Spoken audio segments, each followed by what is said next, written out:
تانیہ نے جب کاروبار کرنے کا فیصلہ کیا تو وہ سوچ میں پڑ گئی۔ اس کو 2 چیزوں میں مہارت حاصل تھی۔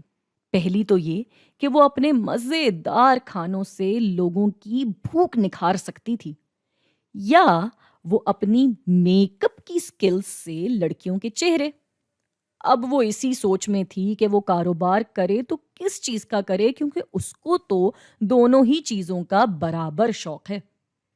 آخر کو اس نے فیصلہ یہ کیا کہ چونکہ اس کو دونوں ہی کام پسند ہیں تو جو بھی چلتا ہوا کاروبار سستا مل گیا وہ اس ہی کو خرید لے گی۔ بہت چھان پھٹک کے بعد اس کو دونوں ہی کاروبار بکتے ہوئے مل گئے، جن کی صورتحال کچھ یہ تھی، یعنی قیمت خرید دونوں کی ایک جتنی تھی مگر ماہانہ کمائی بالکل ہی الگ، جس کی وجہ سے اس نے فیصلہ کیا کہ وہ اب ہوٹل ہی چلائے گی۔ اب یہاں تانیہ کی زندگی تو ہو گئی سیٹ، لیکن کیا آپ کے خیال میں محض ماہانہ آمدنی کی بنیاد پہ کوئی کاروبار خریدنا چاہیے؟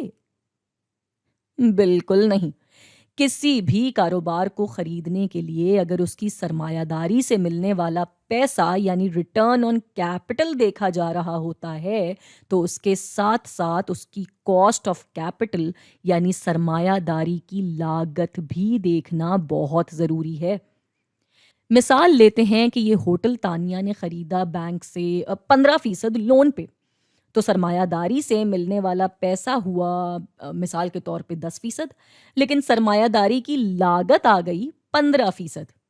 اس صورتحال میں یہ ہوٹل خریدنا نقصان کا باعث بنے گا۔